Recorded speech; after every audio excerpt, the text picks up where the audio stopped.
If you had been an executioner in the Ottoman Empire, most of what could be told about you would live between the lines of a life woven with shadows. Because the world of executioners spoke not the language of daylight, but the tongue of the night, hidden from sight, unnamed in public, yet always felt. From the very first step into the profession, you would be sealed by silence. Many executioners were chosen from the mute, so they would not speak, would not spread what they heard, would not leak a single fragment of the state's secrets to the outside world. You would be placed into that fate as well. No one would hear your voice, and you would speak to no one. Throughout your life, it would not be your words, but your shadow that spoke for you. Each morning before an execution, walking through the stone streets of Istanbul, you would see people pull away from you. Because being an executioner meant carrying a weight every second of your life, not just in the moment of the act. They wouldn't know your name, they wouldn't remember your face, but the mere sense of your presence would send chills through them. Not respect for you, but respect for your profession, mixed with fear.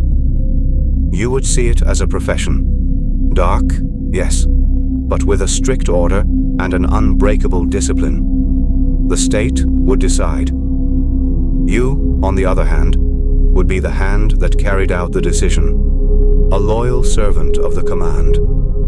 It was not your conscience or your feelings that spoke, but the decree of the Sultan. In the years of mastery, you would learn how to carry the weight of an execution, how the blade must fall just right, how the rope must tighten at the perfect moment. Because an executioner could not make a mistake. One single error would return like a storm through the gates of Topkapi. You would grow within the executioner corps, trained under the guidance of the master before you. And when the time came, you would be called master. Yet still, no one would know your name.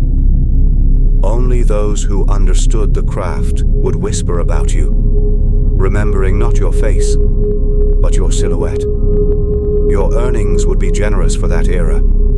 The state would grant you a regular wage, the executioner's akçe, and after every execution, a pouch of gold. One such pouch could equal the monthly income of many ordinary people. But every coin you earned would also carry the shadow of a life taken. Then one day, age would catch you. Your arms would weaken, your eyes would lose their sharpness. But even then, the state would not abandon you. You would have the right to retire.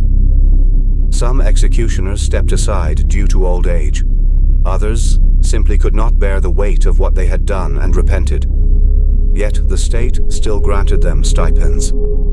There are countless historical examples, some receiving 40 akçe a day, others given an annual income of 14,000 akçe. So if you had been an executioner, you would not disappear completely from the darkness. Even in old age, the palace would not let you starve. You would simply continue a life that passed from shadow to shadow, a life you were already accustomed to. But at night, that was where the deepest truth would wait for you. You could not escape the memories that wandered like ghosts around the gallows in the courtyard of Topkapi, on stones soaked with years of blood. Perhaps you would not think about the reasons behind each sentence, but you would feel the weight of every action settling quietly inside you. If you had been an executioner, you would be strong, yet alone. Wealthy, yet without anyone. Indispensable for the state, but invisible to the people. When you walked, silence would follow. When you remained quiet, everyone else would fall silent too. Your story would drift like a shadow through the darkest pages of history. And the end of such a life would be this. It would not be your name that lived on, but your silence. Not you, but your duty would become eternal. If you had been an executioner, you would fade into the shadows, one of the quietest figures history has ever known.